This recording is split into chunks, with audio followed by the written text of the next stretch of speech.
Hello, everyone. This is Trip, and today on the podcast is not many people come recommended by Brian McLaren after you get in a text exchange about reading a contemporary Marxist philosopher. But Guichet's here because he is, been fascinated by the structure of world history. An amazing book, and he got copied in on an email conversation with me and Brian McLaren about the book. And I have all these things that we want to talk about kind of its application in the contemporary present, addressing a host of different questions that a lot of people listening to the podcast have all the time. That then, when you read a really good book of theory, and then all of a sudden these questions you've been carrying around, you're like, oh, this actually gave me an angle to understand what's going on better. That's what happened when I read the book. But I thought, if we try to have that conversation and no one has even heard of the structure of world history, it's going to be difficult. So thank you for being lured onto the podcast to help help us get an idea of just what's going on in the text and such. Yeah. So maybe the place to begin is to share a bit about yourself. So what were you up to in the world where you had a question that contemporary modifications of Marxist philosophy became animating enough that you're the person Brian McLaren brings in on an email chain? Like, My pleasure. So my name's Guillermo Bervejillo. I came into this discussion in part because of who introduced Karatani to Brian, who's hopefully you'll get to meet Dawson. Dawson is part of is part of a group who are connected to a group that I've been working with in Boston called the INI Institute. INI is AYNI. And they have been since the early knots been working in a social movement, community organizing, trainings, workshops, capacity building. And they're tied into a lot of the most important social movement kind of moments of the past couple decades, the Sunrise Movement, the If Not Now groups, and a whole variety of people. They've been doing a lot of work on the kind of the just the meat, the meat and potatoes of how you run a social movement. So how do I come into this? Well, I was at Ohio State doing a PhD in economic geography. I was studying actually something far afield. I was studying the history of dependency theory and international trade in light of China's emergence on the global stage. And going back and reading dependentistas, trying to grapple with the legacy of the my the academic legacy that I come from, and struggling to make it work. And around that time, my advisor Joel Wainwright introduced me to Karatani, in part because of that question of the work that we were doing with student organizing, student social movements in and around Ohio in 2011, 2012, into when I was doing my work and more like near the 2020-ish era and pre-pandemic. And Joel was already working with Karatani's ideas, and he invited Karatani to come give a talk here at Ohio State. And immediately, the few of us who were working on it said, this should be something for social movements. This should be something that's impacting the way we think about our work as activists, as community organizers. So knowing that he was coming, and in conversation with Joel, we put together a kind of side conference full of non-academic community organizers, people from across the country, known and unknown, from LA to Boston, but also some authors like Michelle Alexander was there. And we had a conversation with Karatani about his ideas, but also about how they apply to the kinds of things that we've been dealing with coming out of the Occupy movement, moving through the kind of Black Lives Matter movement, and what that meant for our understanding of the world we live in, but also our understanding of history and our reading of Marx, our reading of the tradition of critical political economy. So all this to say, I wrote a dissertation that used Karatani's ideas to rethink imperialism, to rethink international asymmetry. And Aini, who was doing this work in social movements and trying to bring Karatani's idea into play with like people's analysis of what they were doing, they reached out to me and said, like, I know you were doing this work. I know you know this stuff real well, but can you retool it to like think about what we're doing here in these social movements. And so that a few years ago now, we've been slowly putting together different reading groups, workshops. We put together a couple videos. Hopefully, we can, maybe put a link to it or something. We're working on the third of a series of 6 videos, and basically, we're trying to spread the good word. Yes. So you mentioned before you started recording that your partner has an MDiv. You have a PhD in economics geography. Is that what you said? Yeah, D- so my background is in economics, but I like neoclassical economics. I worked as an uh-huh. economist for some time in the Department of Justice, or as a research analyst, and very very much my life story is that in 2011, when everything hit the fan, I realized how little economics could say about my lived experience coming out of Latin America. You know, growing up in the amongst the open wounds of a series of military dictatorships and so on, very much funded and supported by the United States. And I became a disaffected economist. And so I've dedicated the past, what is it, 14 years to studying economics from the outside and trying to understand how it became what it is. And, there's a series of questions that I couldn't find a good answer to until I came across Karatani's work.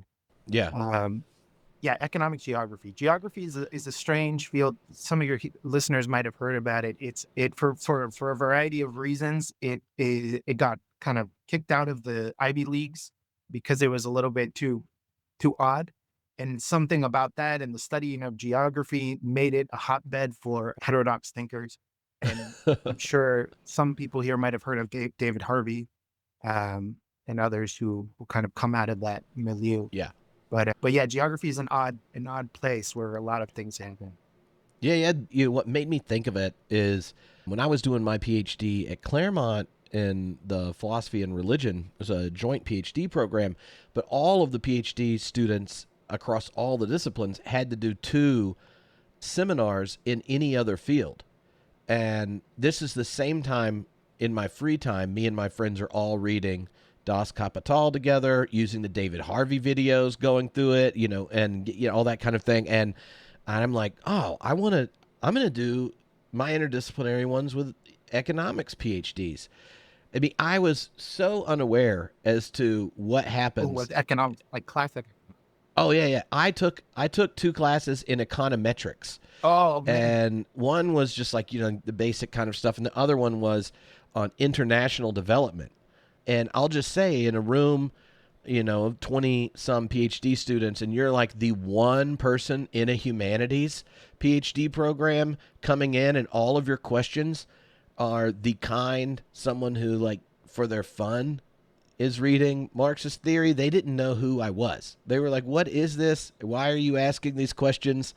And when you mention that experience of both your own, like, home and that colonial experience and things, and then going and doing economics and getting frustrated and stuff with the field and move beyond it, I would bet there are 4 or 5 Brazilian PhD students who we had lots of fun after class, but they were the most free market loving champions and incessant, and we would go out after class, go to the bar, drink, and argue.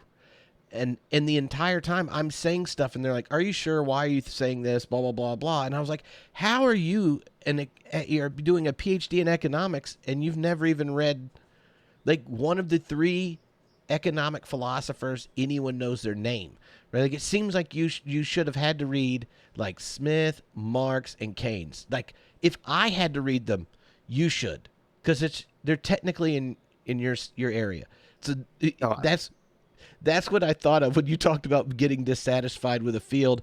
It's probably like anyone that knows anything about history showing up at a fundamentalist Bible college and being like, I was really into Christianity, and then I went to Southeastern Baptist Theological Seminary, and they were like, no, Adam and Eve are literal. And I thought, oh, I guess I don't fit here.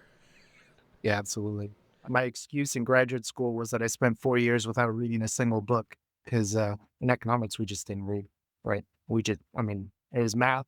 Math was, it didn't matter. It didn't matter how many books you read or how well you understood history. Is the question was your methodological skill set.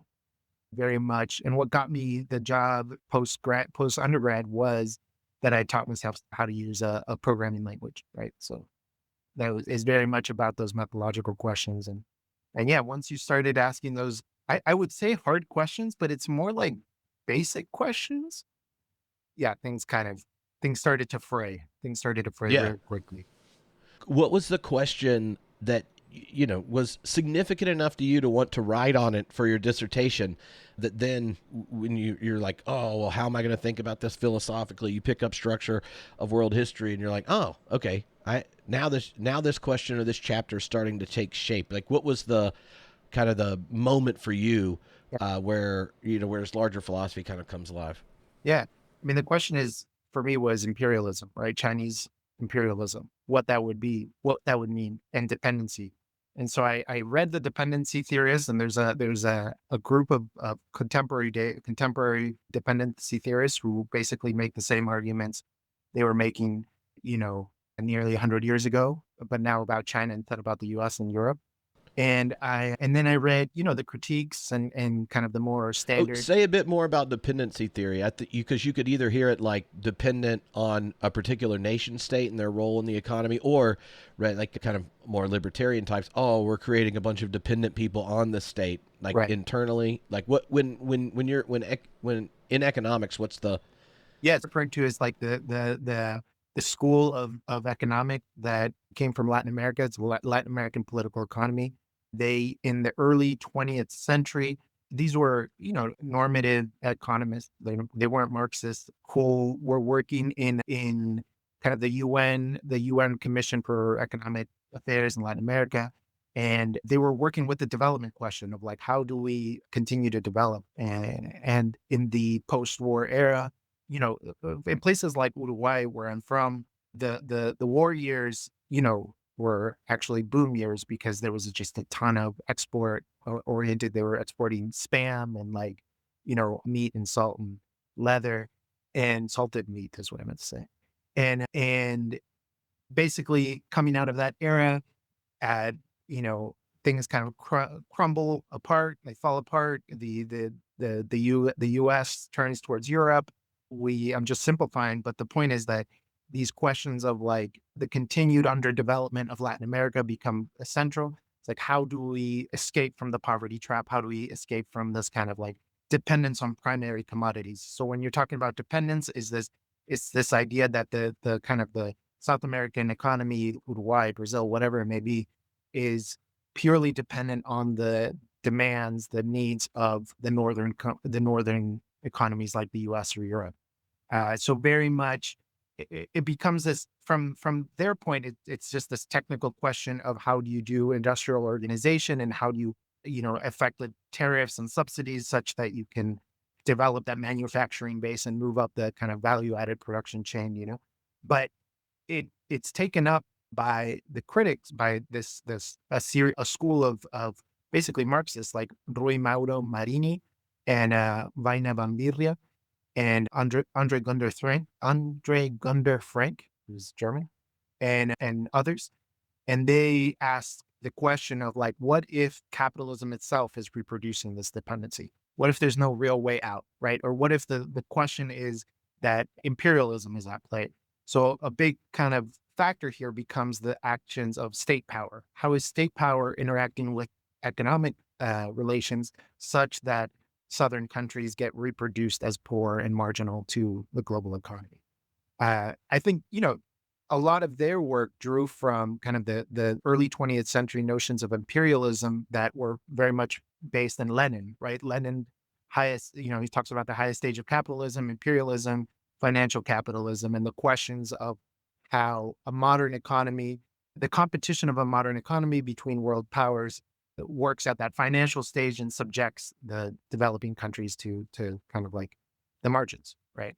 And basically, as I'm sure anybody here would know, imperialism, the concept is used in so many different ways. It is mobilized sometimes largely against the US and Europe. But, in this case, with what I was studying, it was also being mobilized against China. But then there were other people who, on the other hand, were using it to critique the people who were critiquing China. And it's just like, it's one of those terms that's like a big nothing burger. You can use it in a million different ways. And so there's an author, Giovanni Arrighi, who comes in and he writes this thing called The Geometry of Imperialism, where he grabs all the different theories of imperialism and puts them on a kind of like analytical grid and tries to understand how the relationship between capital, the different kind of polarities of capital, financial capital, material capital on one hand, then the state, the different kind of polarities of the state as an extractive versus like redistributive force, and the nation, how all three of those things interact. And Giovanni Arrighi does a great job of kind of deconstructing the competing arguments towards how we should define imperialism. And then he goes on to write these incredible books about the history, the world history, the long 20th century, and Adam Smith invasion. And I recommend those to anybody I recommend those to anybody who wants a deeper kind of like historical study to work in addition to reading Karatani. But the point is that where does Karatani come into play? Karatani actually has, with his modes of exchange theory framework, really breaks down those three things that were on Giovanni Arrighi's grid: nation, state, and capital. And he does it in a kind of like a mind bending way, really, in a sense, sacrilegious, right? Like when we were reading this and passing this around amongst our friends, we felt kind of like we were trying to hide it because, as avowed Marxists and so on, we couldn't be seen to be undermining our very own ideas, right? But it's sacrilegious in many different ways, and slowly, we came around to it. But one of the things he was doing was going deeper into the dynamics that undergird those three axes, right? And I think once we get into it, you'll see what I mean. But I think he does a job like none other in explaining that, in explaining what those dynamics are. And so for my dissertation, I rewrote Giovanni Arrighi's grid using Karatani's modes of exchange. And according to my dissertation, to unveil an element of what makes Chinese ascendance in the global stage unique or different than American ascendant, American cycle of accumulation. So, and focusing in on how it represents a new articulation of that grid, those three forces. Yeah, yeah. That's fascinating. One of the things that not, I mean, you mentioned like even in kind of economics classwork, so much of it is kind of it's the performance of the math, right? And doing the calculations and these kind of things. It's similar when I was at the University of Edinburgh. I was like the philosopher attached to engaging people working on very specific scientific projects around consciousness. And one of the reasons they liked inviting philosophers or talked about or reaching out to philosophers is when these completely unexamined a priori metaphysical commitments, it wasn't even like they thought about them. It's just what the field does, right? Like, oh, we're just doing the math of this study. And then these shared assumptions, it's like, how did we get results? Because that shouldn't happen, right? And then all of a sudden, the scientist who's just doing the math, just doing the data, asks a philosopher, like, well, we know what consciousness is. How is this even a reality? Right? And you're like, well, do we? That's what we say. But why? How? And one of the things that happens when you get philosophers that are engaging in economics or looking at the changing shape of power across humanity is part of what happens is both like the kind of abstract theory and the telling of a narrative, where if you're telling the narrative and tending to the features or kind of the causal factors that the given theory is trying to raise, part of what's compelling is I've just handed you your history where you're going to ask the question differently and such. And that's what such a big part of what the structure of world history is. Well, Maybe you can take some time just to kind of lay out that like what was he doing in a unique way well, in giving an account of the larger history of humanity and how powers developed and taken these different forms over time. yeah.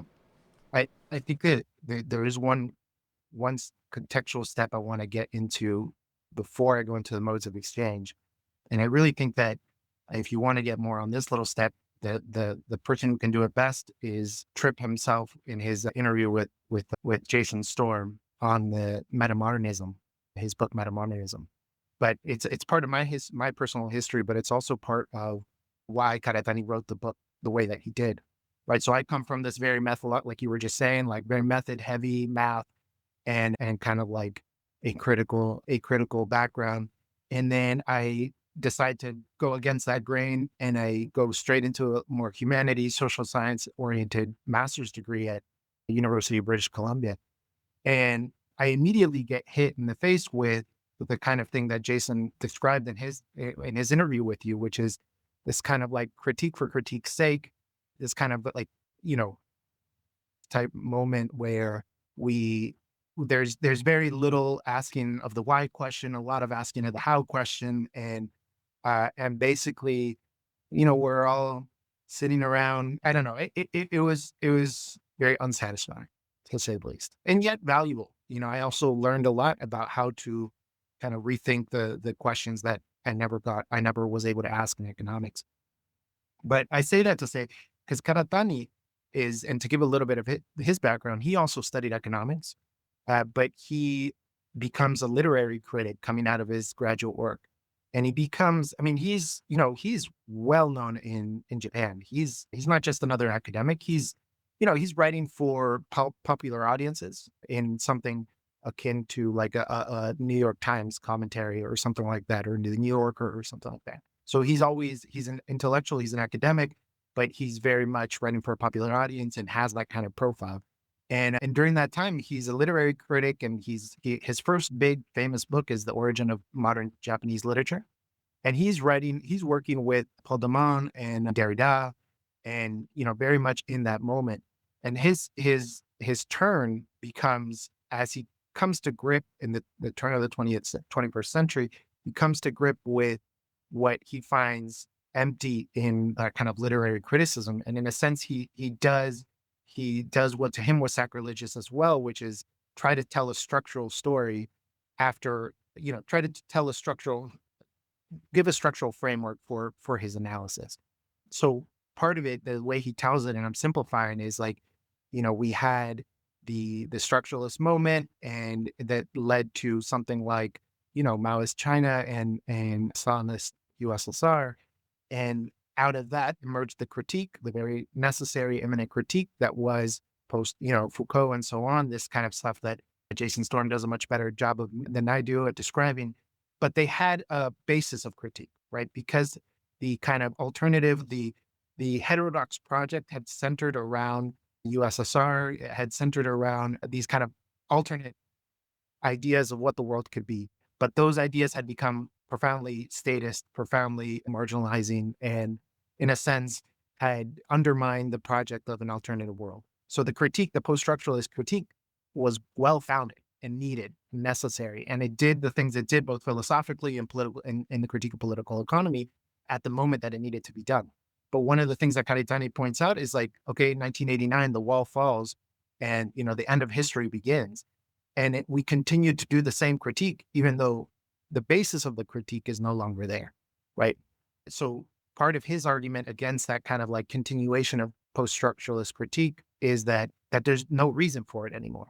But we've gotten to the point where we need to do something fundamentally different, which is create a positive vision, right? To create a structuralist understanding, such not throw away the things that we've learned in the post-structuralist moment, but to use that to reframe the world and to try to tell a story about how we understand history and what it would mean for the possibilities of liberation.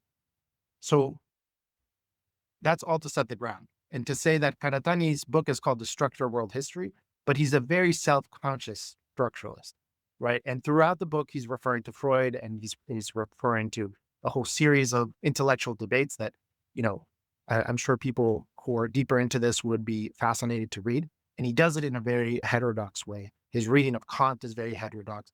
His reading of Freud as well. And I recommend it to anybody who's into that stuff.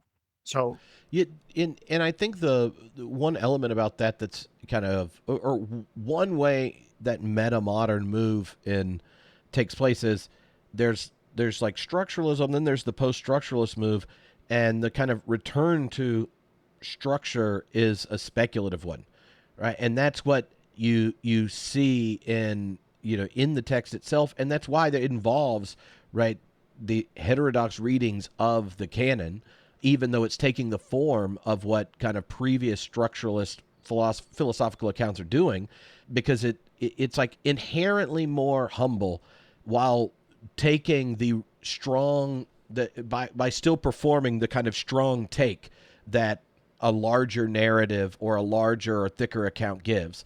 And so it seems to me like part of what metamodernism does when it gets to a kind of return to big narratives is they're speculative structures, because it recognizes the impotence in, say, movement politics or in alternatives to extractive capitalism and such, when the community itself that is even trying to offer an alternative is a community that never places its feet, in a sense, right? And so a lot of the criticisms and the self-reflections, even on the left, of, say, Black Lives Matter movement or Standing Rock or these kind of things, from the from the outside, people are like, so what are you really asking for, or whatever? And then who defines it? What you're even asking for are like the opponents that are saying, oh, what you really are saying is defund the police, and we like to not have our houses broken into, or all these kind of things. So part of what I think that speculative structuralism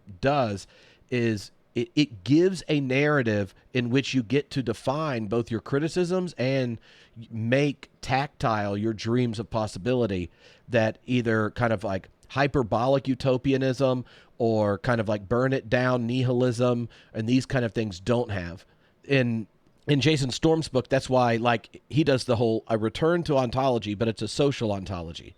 And in Structure of World History, it's like, oh, well, it is a focus on production, but there's this whole shifting of modes of production to modes of exchange, right? And that you get introduction of that, is similar to that move to social ontology, and then it gives the big narrative in many ways of like someone like Hegel's going to do, but it does it in an energetic yet speculative key, right? Like to go, and part of what's compelling isn't the establishment of a utopian future, but the traction one gains at naming our present situation, right? And so like the telling of the history is, yes, it is a big story, and he has to cross his fingers at some point, and yet all of us are always already claimed by narratives. What happened the moment the Berlin Wall comes down, USSR breaks up? You now actually have a global narrative that everyone can't opt out of, and we all participate in, and it's namely global capital. Exactly. So don't tell me we don't live narrated.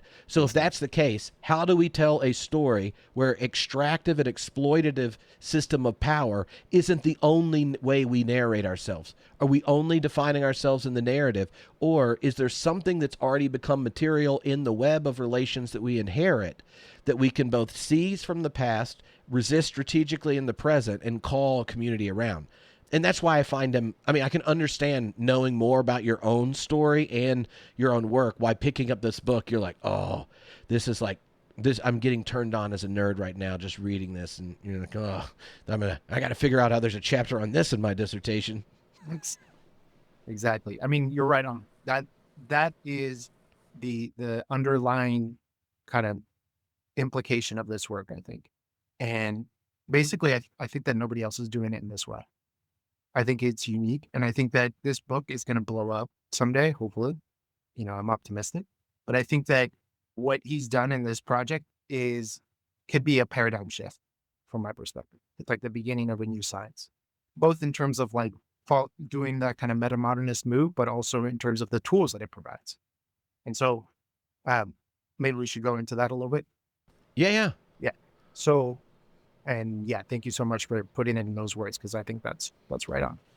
The way that you introduced it was this shift from modes of production to modes of exchange. And anybody who is familiar with the kind of the Marxist kind of library will know exactly what you're talking about. But in general, I tried to steer away a little bit from that debate because it gets caught up in so many. It's just, it's been gone back and forth so many times, and then this is probably not the best moment to delve back into that, that debate. So the way that I like to talk about it is, this is like very intuitive. Our social structure is made up, our social reality is made up of how we exchange, interact with the people around us. The way we give gifts, the way we trade, buy, the way we kind of exchange, different relationships of protection or domination. These are the things that make up the world. But they also make up the way we understand the world, right? They make up the way when we think about, I just watched some of what's this show, The Last of Us? No, The Last of Us, and those kind of like pop. Because you look like a younger Pedro Pascal, Well, like thank you. with the I'll take that. mustache. Oh yeah. And The Last of Us. So those post-apocalyptic things where we end up just reproducing society. Reproduce the state. We reproduce like tribalisms and stuff like that. And there's something there about kind of like an internal dynamic that reaffirms itself, reproduces itself, propagates itself. But it's very much it also shows our inability to see past those ideas, right? We think about the world where fundamentally different world where the rules are completely changed and everything falls apart, and yet apparently we can do nothing but recreate the state.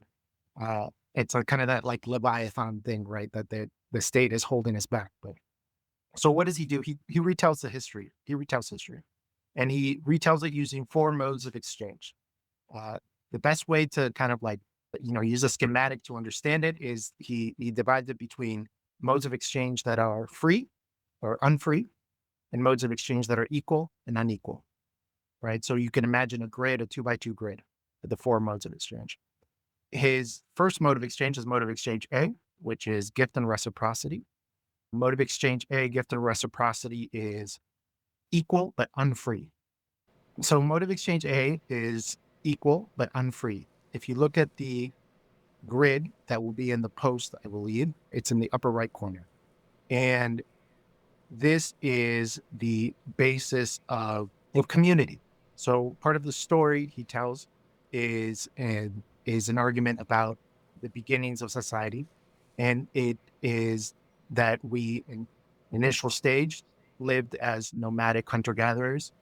This is the vast majority of our biological history is in that space, not because we were ape like as some stories would have us tell us, but how would have us understand history, but rather that we didn't have a structure that kept us to any particular social configuration. So Mm-hmm. if there was a situation where we as people didn't feel comfortable, or some people began to gain power over us, or felt like they could oppress us in one way or another, there was nothing keeping us back from just moving on, right? Or splitting up. As long as we could hunt and gather what we needed, we moved through the world, and we continued to do so. And that shaped our fundamental understanding of our relationship with the world and kind of our relationship with others, right? Mm-hmm. So he calls this, when we talk to them, he doesn't actually have this in the book. But when we talk to them, we ask them about this, and he calls this mode of exchange U. So it's kind of like a pre-mode of exchange that doesn't actually fit in the grid. So what changed, right? What happens in settled society when the situations become such that in settled society where you can no longer move quite so freely, or what holds people back, from just leaving settled society? We had to develop a way to have some kind of obligation towards the community, some kind of commitment, right? Because otherwise there was just no reason for people to stay in situations where they no longer had the freedom that they had before. And Mm-hmm. the argument here, very much, I want to emphasize, is he's telling the history, and because of the way we understand history, it's going to be come off as linear. But really, he's really trying to stay to this idea that we went back and forth, we experimented with different things. It was not a kind of like somebody didn't come up with the idea and all of a sudden it just like situated itself.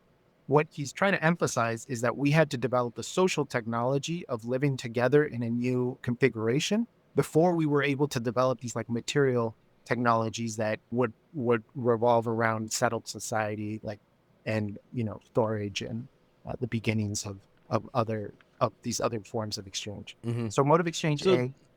so about the about A. So like if we go back, say 12,000 years, or 10,000 or so, where human Homo sapiens, as best we know them, are primarily still in hunter gatherer, like clan type realities, right? So the part of this gift element is that in a society where you aren't physically located in the same place all the time and you don't store stuff, a society that can't store goods, then how is it that you actually create a web of relational security when you can't store it for yourself? It's having expectations of reciprocity of gift, right? Like where like everyone's well-being is made more viable because of the reciprocity of gift giving within the community. Because all those things that break it down that you see the moment you get the emergence of the agricultural revolution. I mean, think of like parables of Jesus, right? Like, oh, you built bigger barns to store up stuff, right? Like it's about hoarding and all those kinds of things. Like that kind of inequality where mode B comes in doesn't really emerge until there's storage capacity that makes possible both the stealing of what other people have and the inequality of the selfishness it makes possible. Right. Absolutely. So, yeah, exactly. And he has something really interesting to say about the agricultural revolution too, but we'll get to Mm-hmm. the gift and reciprocity, right? This is something we all do. We all do it all the time. We give gifts, and everybody knows who gives a gift that it's not necessarily free, right? It's you get this feeling when somebody gives you a gift that's expensive, right? And you feel uncomfortable, right? Like, why is that? Is because there's an obligation with a gift, right? When somebody gives you a gift, you have a sense of obligation to reply either by symbolically or materially in equal form, right? So if somebody gives you a really expensive gift that you can't reciprocate with, it, it's creating a sense of debt in you. It's a negative feeling, right? And this is something I think anybody can relate to. And I think his argument is that this is the basis of settled society, right? It's this idea that we create networks of reciprocity. We give gifts, and once you give a gift, you have an obligation, a debt, and that creates a commitment. And basically that from that we start to produce social norms, tradition, culture, tribe. He talks about clan society, right? Still with the kind of like the pooling of the nomadic people still happening, but now at the family basis and families interacting with this kind of gift and reciprocity, which ties them together into community, but still maintains a degree of autonomy, right? These people still, you're not subjected to somebody just because you owe them something, right? I think one of the key concepts here is that it's not that there wasn't inequality. People could gain power. And in fact, there's a lot of examples and contemporary examples of this, like, for example, the potlatch of the Pacific Northwest indigenous peoples, um, First Nations. The potlatch is this ceremony of gift giving, right? Where the goal is to give as many gifts as possible. And the person who gives as many gifts as possible, or the family or the clan, comes out on top and comes out with more prestige and can gain social power, right? But the key concept that I want to nail in here is that gaining social power is about giving away material bits or giving away, basically doing things for others. And so there's a way that it produces social power, but it produces a very temporary kind of like fleeting social power where you can't pass that social power on to your kids. You can't accumulate that social power and like have compound interest on it, right? Because the whole idea is that you're giving away material goods such that you gain that social power. So that's mode of exchange A. And mode of exchange B and mode of exchange C emerge roughly at the same time, but are subjected to mode of exchange A for thousands of years, right? Thousands of years. And those thousands of years, it wasn't because we didn't have the concept of like state relations or commodity trade or all these things, but it's because mode of exchange A we produced sophisticated, nuanced social technologies that controlled the buildup of conflict, that controlled the buildup of inequality. And so it wasn't a lack of sophistication. To the contrary, it was extreme level of sophistication that enabled us to live for thousands of years in this way. And I think for the readers, I would recommend reading David Graeber's The Dawn of Everything, David Graeber and David Wengrow, who tell a really compelling story about the kinds of many ways that we as humans experimented with different social formations during that time period. So then comes the next mode of exchange B. Mode of exchange B is plunder and redistribution. It is going back to that grid. It's in the top left corner. It is unfree and unequal. So one of the kind of effects of mode of exchange A, that level of autonomy, is that, kind of on the margins of community where two communities clashed, and the kind of like cycles of gift giving and reciprocity were not able to kind of bridge that community, that gap. There was the possibility of conflict, right? And it's not that, I want to kind of like, at no point are we claiming that in the past there was some kind of utopic people living in peace and all that stuff. No, it's like there was violence, there was raiding, there was conflict, there was unresolved conflict. And in particular, there were spaces where that, unresolved conflict, the kind of interminable vendettas, like going back and forth and going back and forth, could create, there was no social structure that could like stop that kind of violence. And so mode of exchange B emerges from those spaces where mode of exchange A can just simply not mediate. And in particular, it emerges where one community seeks to control the other, seeks to kind of gain a monopoly of plundering, like in that raiding back and forth, to be able to plunder in a monopolistic way. And but it's a bilateral relation, right? So it's both when one community seeks to dominate another, but the other community kind of, by threat of violence, uh, cedes to the situation, right? It's that kind of, that relationship in which they decide to, okay, we'll pay tribute, we'll give you your plunder, but let's like establish this relationship so that we aren't being raided by everybody. And so it's an exchange, right? It's, I protect you, you give me tribute. I protect you, so I have to ensure your kind of like existence and to defend from other raiding forces, but you will continue to pay it. So it's that the unequal relationship, right? Is that the tribute, in a sense, has to provide the material basis of that protection, and so it's always more than the redistribution that the plundering community gives. And this is the first step where, when I was just talking about mode of exchange A, I made a point about how mode of exchange A gives away material benefits to gain social power. Here, for the first time, it's flipped on its head, right? Gaining material resources is what gives you power, right? So it creates the possibility of that growth of inequality, transgenerational inequality, and it becomes the basis of the state. So the state emerges in many places. But the first ones that we can talk about are, in the Mesopotamia, and we start to see the trappings of the state. Hierarchical or built landscapes, notions of basically war, violence, torture, imprisonment, all those kinds of pretty things that we can think about. But also, with the development of that social technology comes the development afterwards of things like agriculture. So one of the arguments that Karatani is making is that we had agriculture for thousands of years, and it's shown in the archaeological evidence. And it's not that we didn't understand what our agriculture was, but that there was no reason for mass agriculture because we lived as autonomous clans in a gift and reciprocity, and we had no need to. We were all warrior farmers. We did both, right, as a clan. And kind of what happens with the rise of the state is not just this like change in the flow of materials and the change of the flow of exchanges, but also a change in kind of social roles, and emerges from that. Whereas before, if you think about like societies that are primarily organized by mode of exchange A, like for example the Vikings or something, right? In popular media, the Vikings are warrior farmers, right? And they struggle when they come to, you know, try to conquer England or whatever, because the kind of the state structure was fundamentally different than how they understand themselves, right?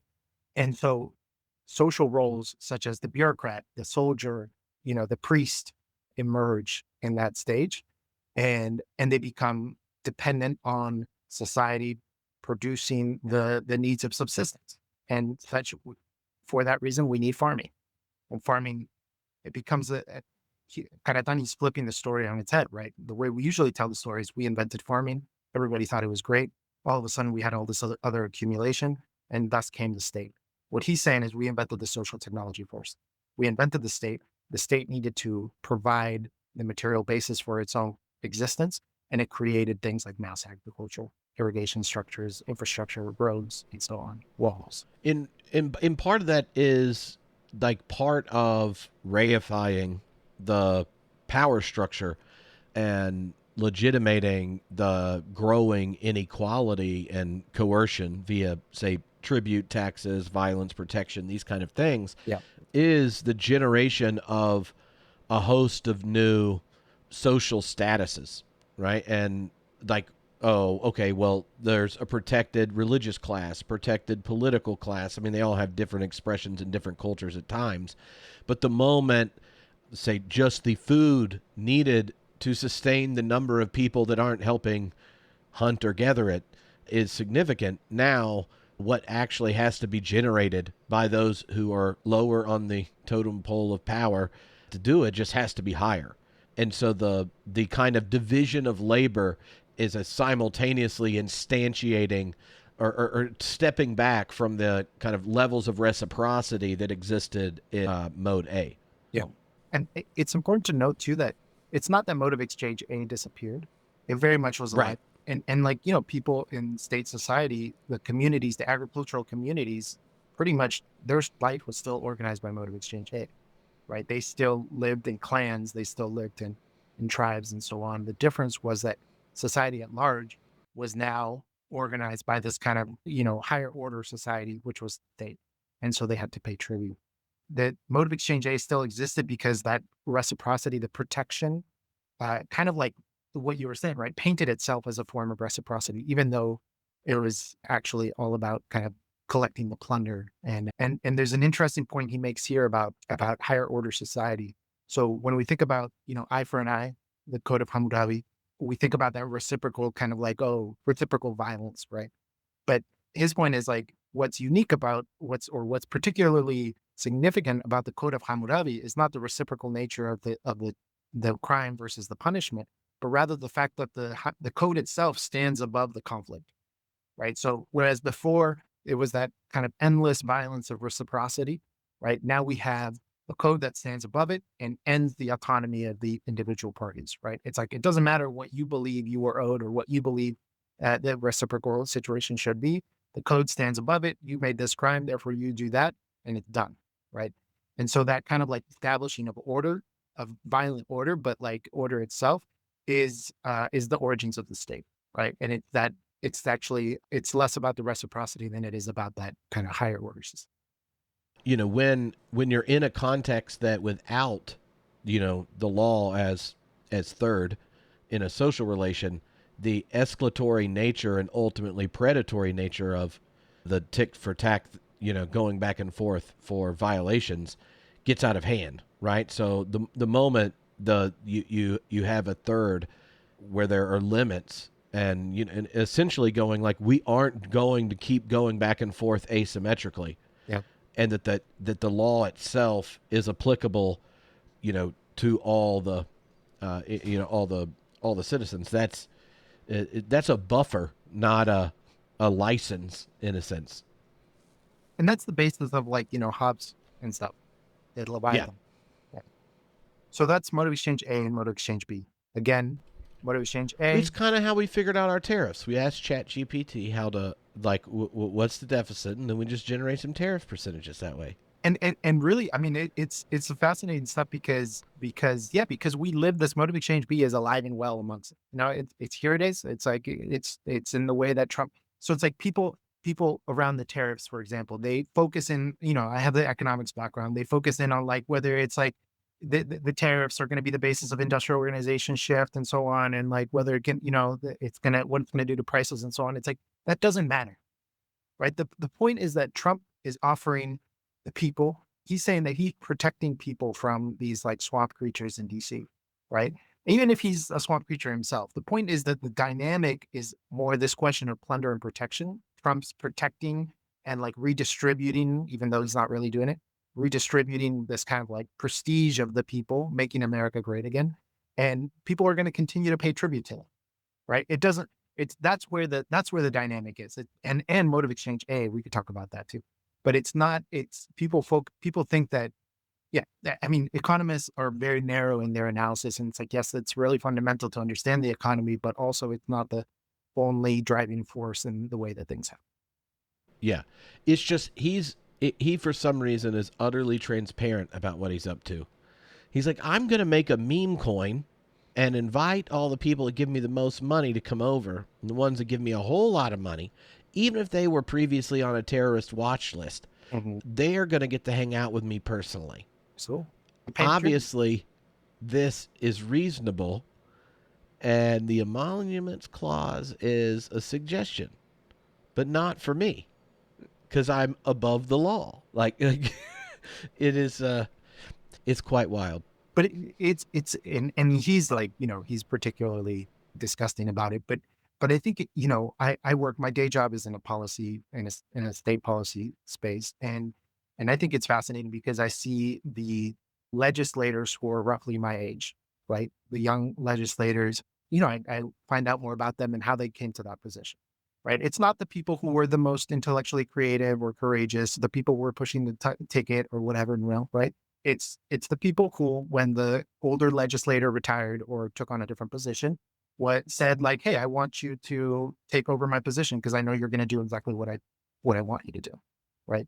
And so, in that sense, that kind of like plunder and protection idea of like paying tribute to the high up politician, with paying tribute by means of like doing everything he says for years as in legislative aid, pays off in this kind of gifting of the position, right?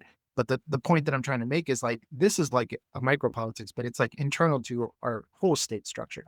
And Trump, what he's doing, what arguably is doing, is reordering the articulation of it, making that kind of state power element, that authoritative element, raising it to a higher level than it was in our previous kind of state configuration. Yeah. But this is really what I think is the value of Karatani's work, right? Is that it's not just about studying history. It's about then asking the question of like, how are we seeing these different modes of exchange articulated today? Because yes, we can understand the state and we can understand the economy, but then there's also a question of what are the kind of imagined communities of reciprocity that we are participating in on a daily basis. And that's where mode of exchange A comes into play. Once one of these modes, in a sense, comes online, it's kind of an always inherited kind of relational repertoire for human beings under different conditions, right? So that's why, like, if you were just looking at the same geographic area, you could see movements into different ones based on how empires are moving in and out. Like, if you just took Israel in the biblical history, Yeah. you see A and B rotating back and forth depending on if they're a client state or not, if they're selling weapons or not, Okay. depending on whether there's a drought or not. There are all these variations that come on, even though they're like these movements of like, well, in normal terms, like peak power, it waxes and wanes, and things move differently. The function of the clans individually into a collective, all those kinds of things are there, and the same's true anywhere. And so I think part of it's similar also to like how what came to be human beings' brain evolved. It's not like our reptilian brain is no longer a part of us and doesn't show up and act. Like on our best days of the frontal cortex, which is a much later development after we outsourced quite a bit of energy for cooking to fire. Now we can make long-term commitments and think with symbolic thought and do higher, 6 levels of abstract thinking for the average average development of a human being's critical thinking. All those things come online, but it's not like we use it all the time. And in fact, I'm pretty sure the algorithms know I don't, because they basically want me to gamble on the Lakers, and they think I'm still in college and that I really need more ads with cigars in it, because they know that after 10 o'clock, there's a high likelihood he might click. So and that's not my frontal cortex at peak moving, right? So the part of the historical narrative, and I think what's kind of compelling about it, and one of the elements, right, where it's both a speculative structuralism, is it's like, let me tell this story, but then also realize it's not like there's some like rote plan from the beginning that it was just determined to work out this way. When these modes of relation and exchange come online, now they're always there. And so one of the gifts it gives is to go like, well, how are these modes changing within the family, within community, within the nation state, between nations. How is it changing because of these different incentive structures or cultural changes and such? But having these kind of like archetypes, in a sense, is kind of going like, oh, well, these are these big kind of like playbooks of social exchange. Yeah, and they're change. I mean, that's critical. Like the way that they evolve and change and articulate in different ways, the different modes. I think that's the point. The structure of world history. These are the bricks of mode of exchange, but the structure is very much a story of them in relationship with each other and articulating in different ways, evolving over time. But definitely, I mean, one of the claims too is like, it's not that it didn't have to be that way. In fact, there's many archaeological examples of places where the state emerged and then it was abandoned. One of those is actually close to where I am, or not that close, but is the Cahokia people of the Mississippi Valley. So the shorter, simplified version is that there's evidence there in the Mississippi Valley of like pyramids and like hierarchical structures and like violence and war and like imprisonment and all these things that are tied to the rise of the state. But what's fascinating is that these things are hundreds of years old, hundreds of years older than colonial contact.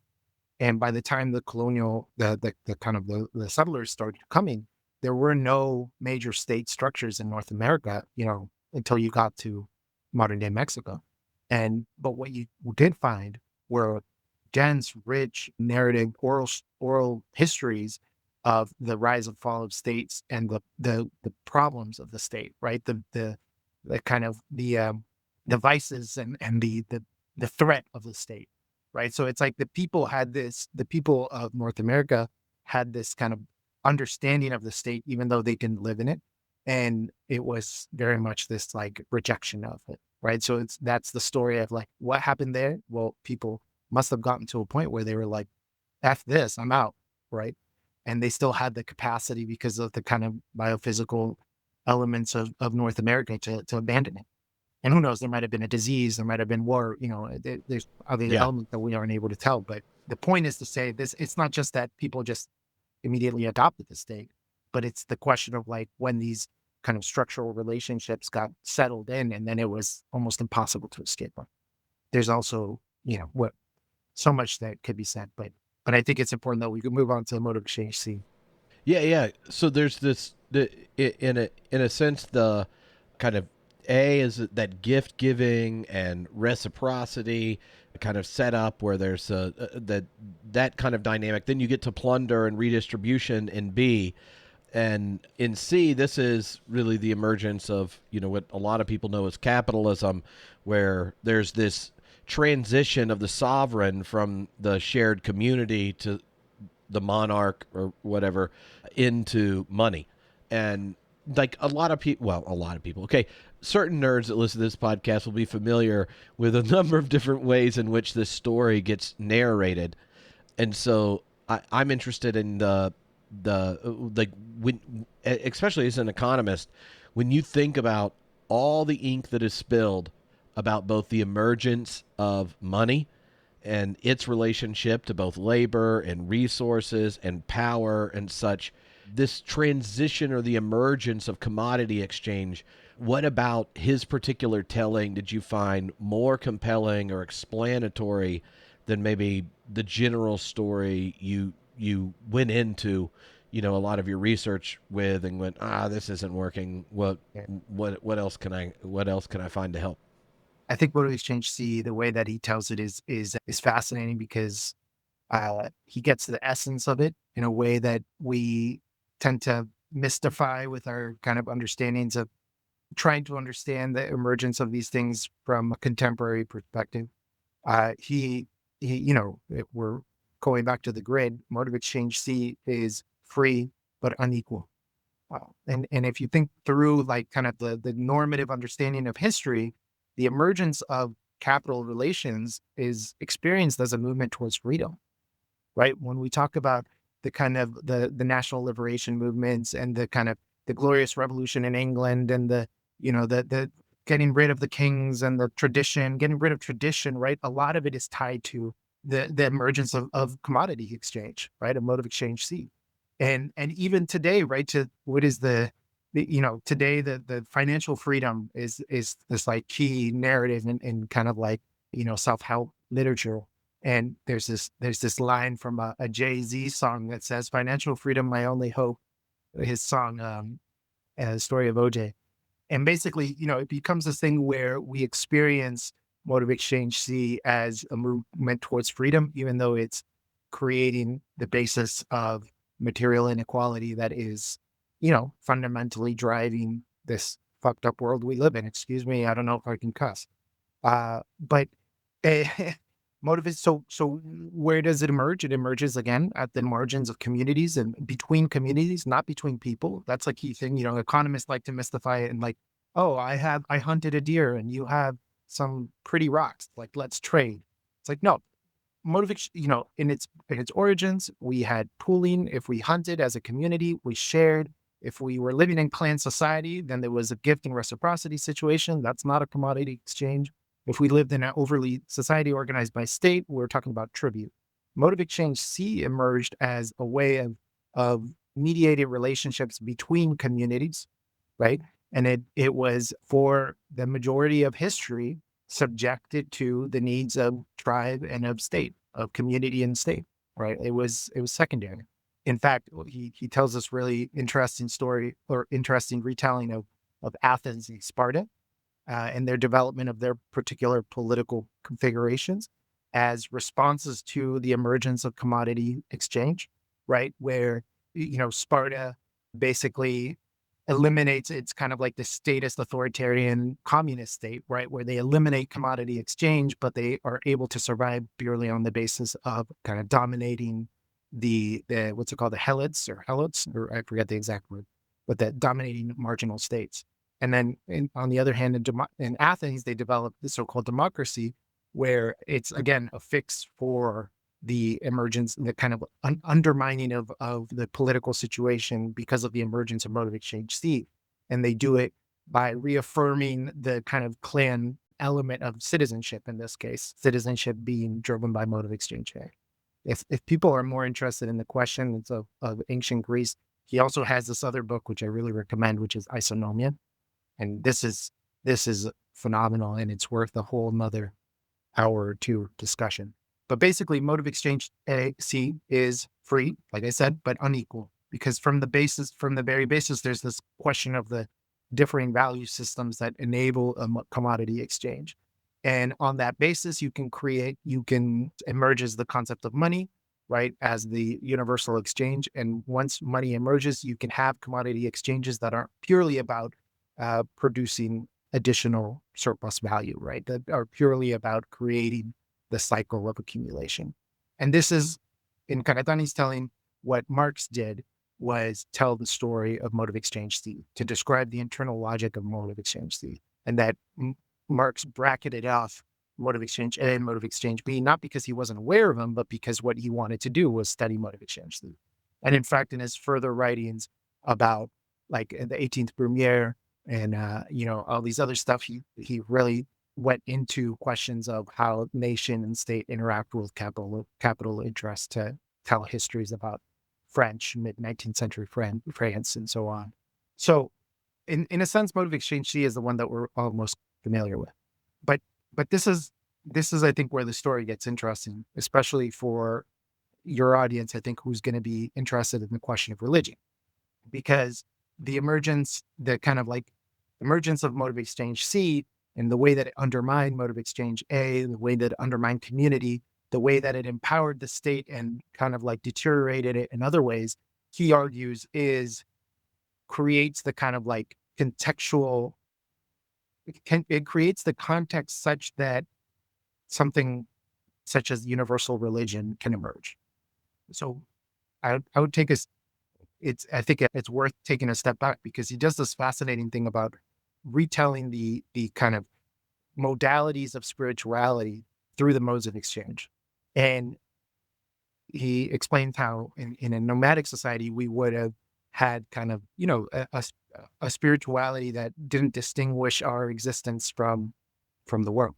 But that in motive exchange A, we developed a reciprocal relationship with our spirituality, right? And had to, he theorizes or he speculates that it has to do with living in community with the dead, because we had to bury our dead, and we had, we found some kind of relationship of reciprocity with our ancestors of, well, they gave us this, and so we owe something, right?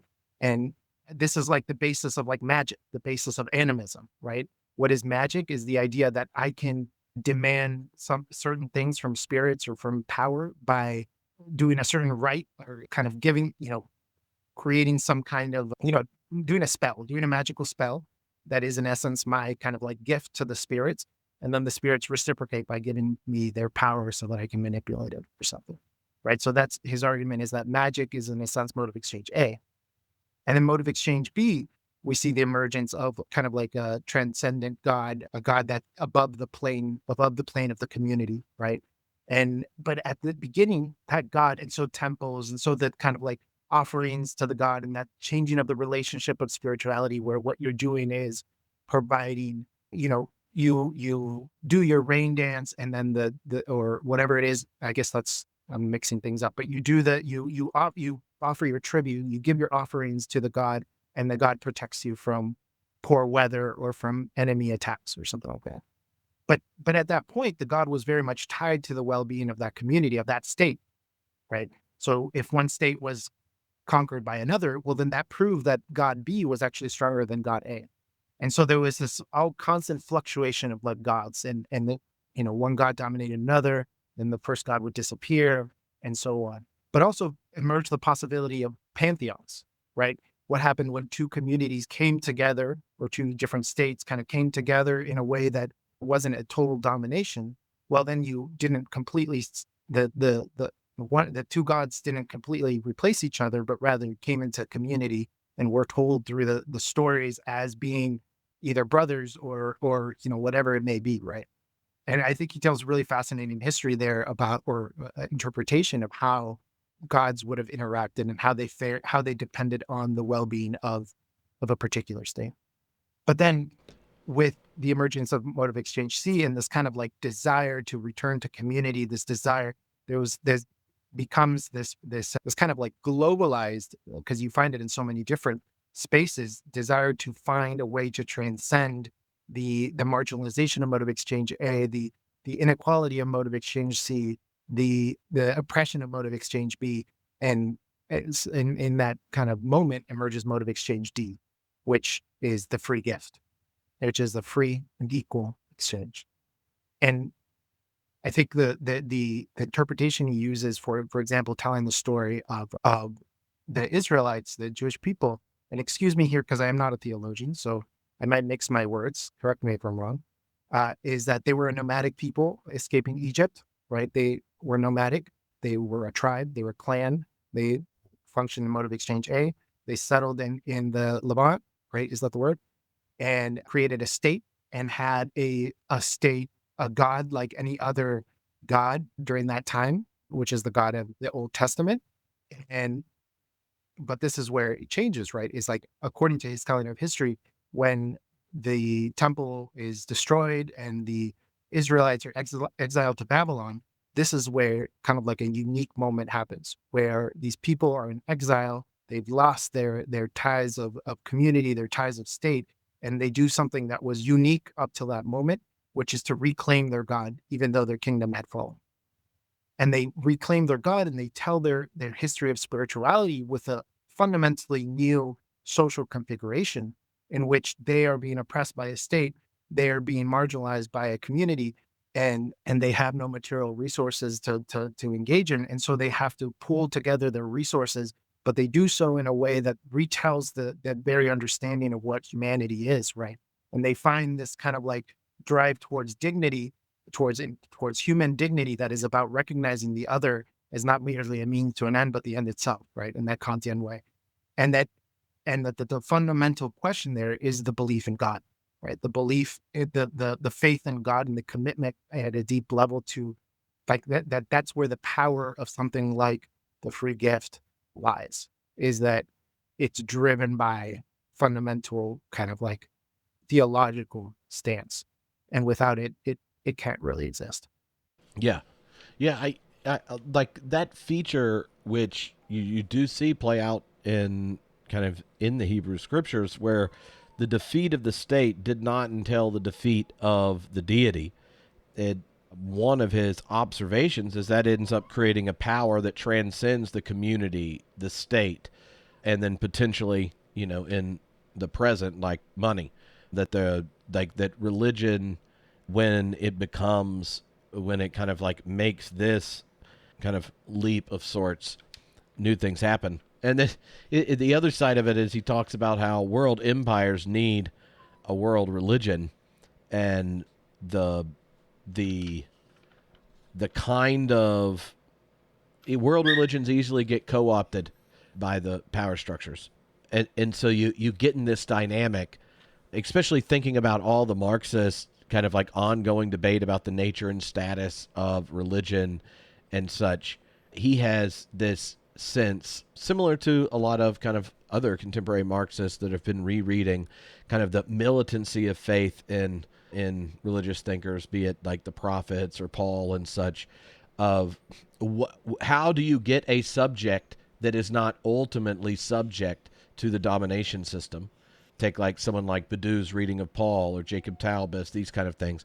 Like, how do we get a subject that is subject in all the ways we are to kind of market exchange, and yet our identity and what orients hopefully more of our relations, our exchange, is not a kind of a priori allegiance to the market, right? And so this moment where the conquered people discover a faith when you're in exile on behalf of the universal God of justice is like a model for like could a community look like in the present who is been conquered by a domination system, alienated from their homeland and between families and all these kinds of things, and yet they learn to cultivate an identity with a universal horizon that doesn't generate more animosity towards the other or the squelching of one's own grounded particularity, but a kind of orientation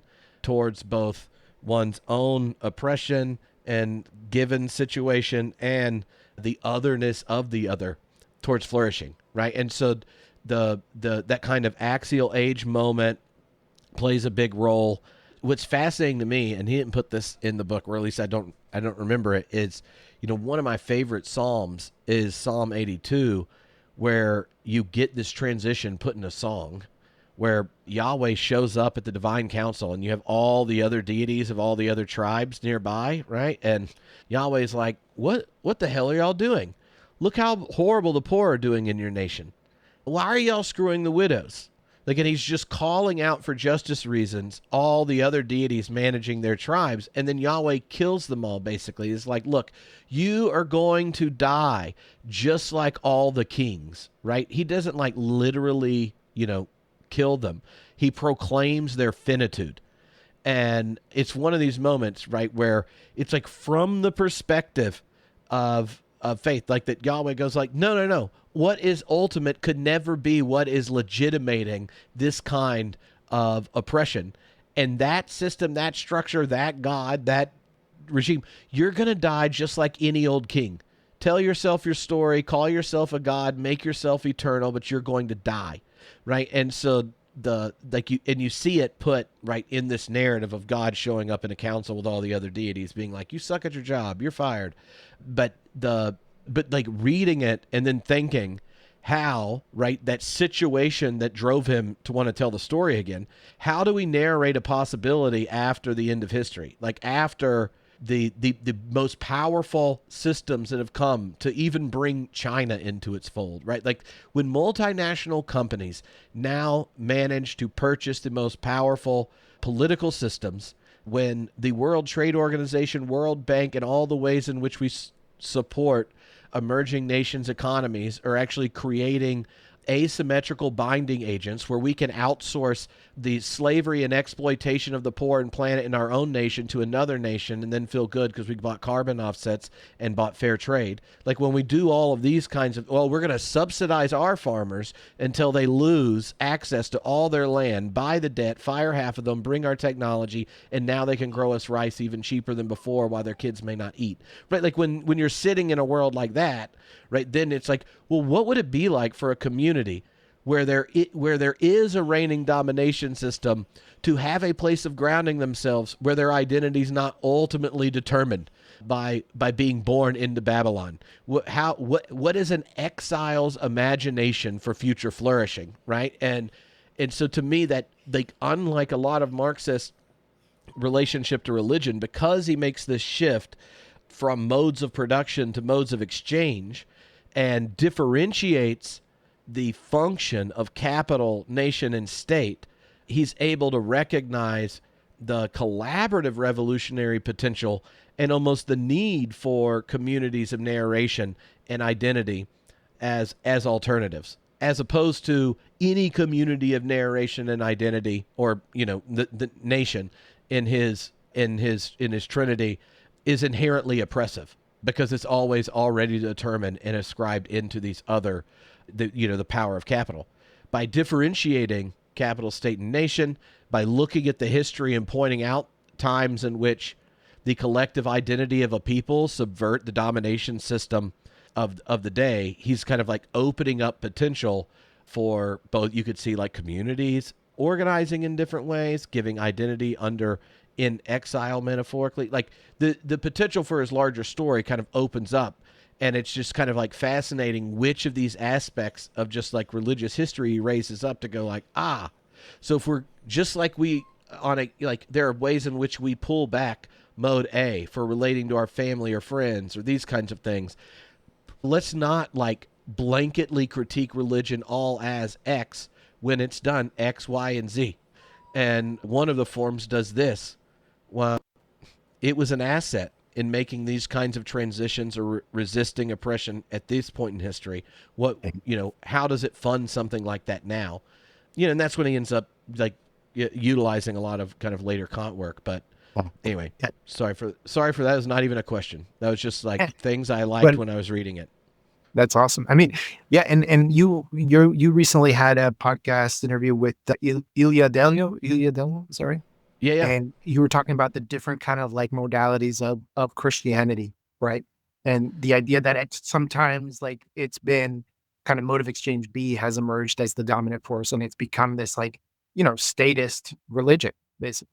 And then other times in other places, there was this kind of emergence of like the kind of more communal elements of Christianity, right? And then it was changing, or the one side, or perhaps some of the more kind of like traditionalist, like more dogmatic traditionalist elements. And I think one of the fascinating elements of this is part of the argument is that the kernel of mode of exchange D is always there in religion and in Christianity, for example.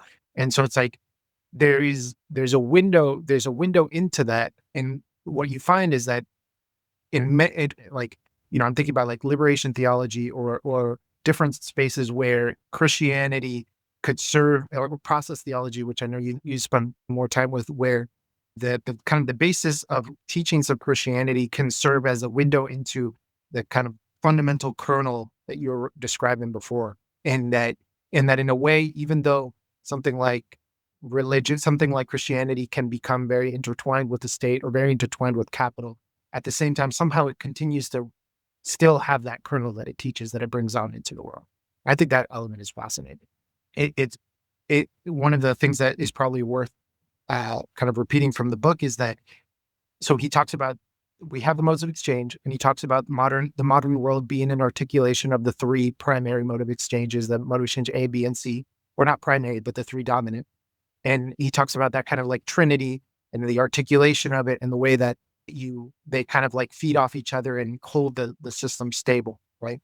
And one of the interpretations he gives, which to me was mind blowing, was that he describes the kind of the failed experiments of communism in the 20th century as attempts to basically negate mode of exchange C without dealing with mode of exchange A and mode of exchange B. And that in essence, what happened in Soviet Russia and Maoist China was in a sense a reproduction of the capital nation state, but with a negated C that didn't fully, it never fully transcended that trinity because it didn't have that kind of like orientation towards the free gift, because it didn't have a critique of capital, of the state. It had a critique of capital, but it didn't have a critique of the state. It didn't have a critique of nation, of tribe. And in fact, in Latin America, all the slogans are like patria muerte, like, for the people, for the nation, for the tribe, and it becomes this thing where we can have a critique of capital, we can even have a critique of the imperial state, but we don't have a critique of nationalism. And so we fall into, reproducing the same stuff, of same types of marginalization and oppression and stuff. And I think the impulse here and the impulse we draw is very much this idea that we need to strive, we need to use mode of exchange D as a regulative idea, right? As something that we evaluate our choices based on, kind of in the same way that you would do if you believed that, if you had true faith in God, right? And that in doing so, we need to do so, we need to produce more possibilities of reciprocal relations, more social density, right? More interactions where we are fulfilling our basic subsistence needs by means of resolving the issues in community, resolving the issues that we have in like a situated place, but also with this like global perspective of the world so it's like creating those kinds of spaces opens the window for mode of exchange D to emerge, opens the window for God to emerge, right? And it's very much, we can't do that unless we have a very like an imminent critique of capital, an imminent critique of the state, and very like cognizant way of the way that when we engage in communal reciprocal relations, we might be leaving people out. We have to have an open reciprocity, right? There's so much more that can be said, but we found this to be really effective in framing the kinds of work we're doing with different forms of community organizing and social work, but also in training other community organizers. I was thinking about, I'm trying to think, there was something else I was going to respond to what you said, but it was so Maybe, much. because I know we want to end up getting a conversation where you and Brian and stuff join, and we kind of like dig into like ways of thinking or using it to wrestle with particular kind of questions in the present. And hopefully people feel a little bit of lure to go check out some of the videos you've already made in the series and get the book. But the like for him, part of what thinking about mode D does is thinking about a future based on the return of gift exchange, but modified, right, for our contemporary conditions, and enabling in the present a critique of the nation, the state, and capital, and I think it's easy to, okay, maybe not easy, but if for people that like to think about it, you can see, oh, okay, well, I can start to, once you make these distinctions, see how it works on the critical kind of theoretical side for your work, both in policy side or your work in organizing and stuff. What have been kind of like the initial gains or like insights or framings you think that like working with his thought has enabled? I know, what's the group that you were making the videos for, who also spent a lot of time talking about associationism? I need, yeah. Okay. Yeah, I was just trying to think like, you know, like what's you spent time like discovering it to answer these questions, working through it in your dissertation, but in your kind of like policy side stuff and an organizing thing, what has been kind of the payoff where you would put all the effort into creating a whole video series, explaining it to people and being like, oh, come on, think about this. This is so helpful. Absolutely. Yeah. So I would say that I would clarify that in my policy day job, there is no, we're very far from applying this kind of work, but we should be applying this kind of framework.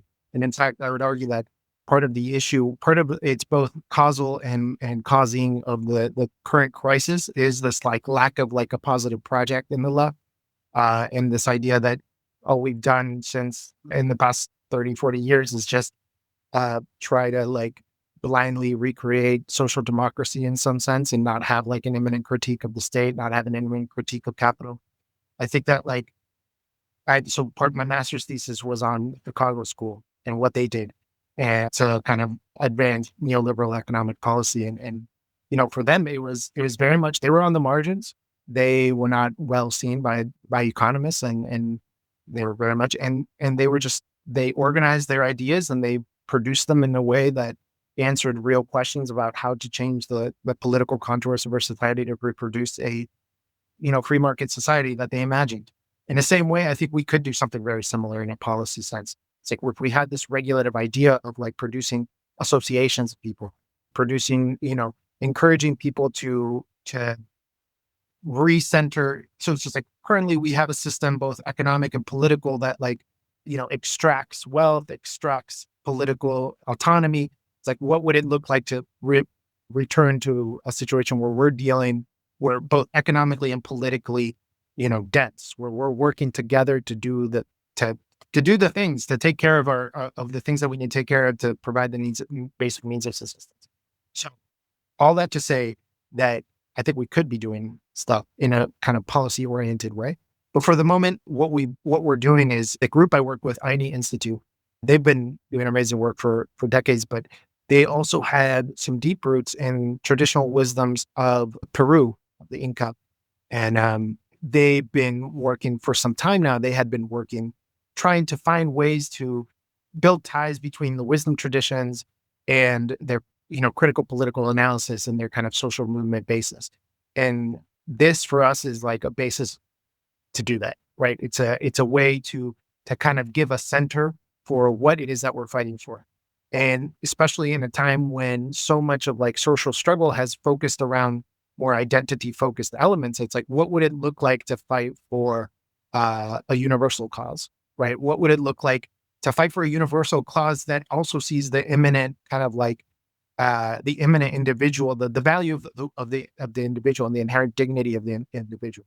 And so for us, what we're trying to develop is finding ways of talking about this as the core of the techniques that we usually deal with, which is more about the ecology of movements, like how different elements of social movements work together, be it like an inside game or an outside game, alternatives or personal transformation, the different elements of a social movement.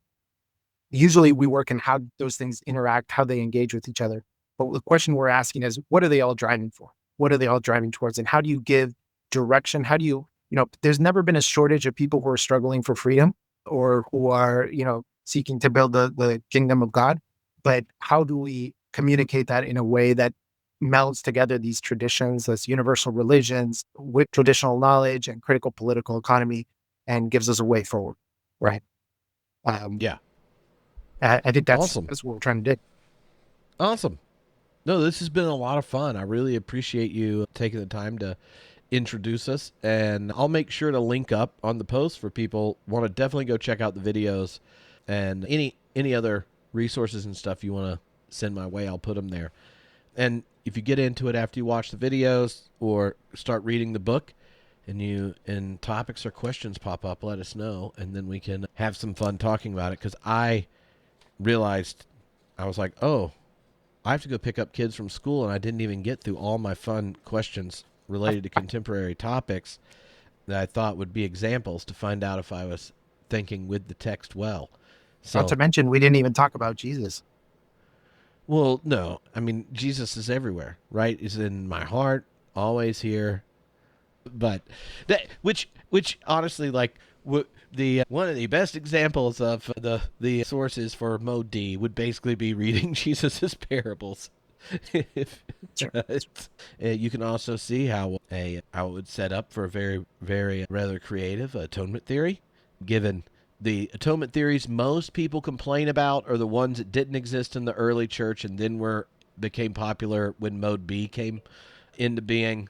And then hyper individualism and escapism comes into being during Mode C, namely after you create money. So hoarding imaginary power that can be excised on the material reality of the majority, like legitimates all forms of new kinds of transatlantic colonialism. And so like there are lots of fun historical asides and observations that popped in my head.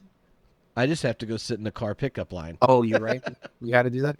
The last thing I'll say is that Karatani is currently working on his reading of the New Testament, of the Gospels.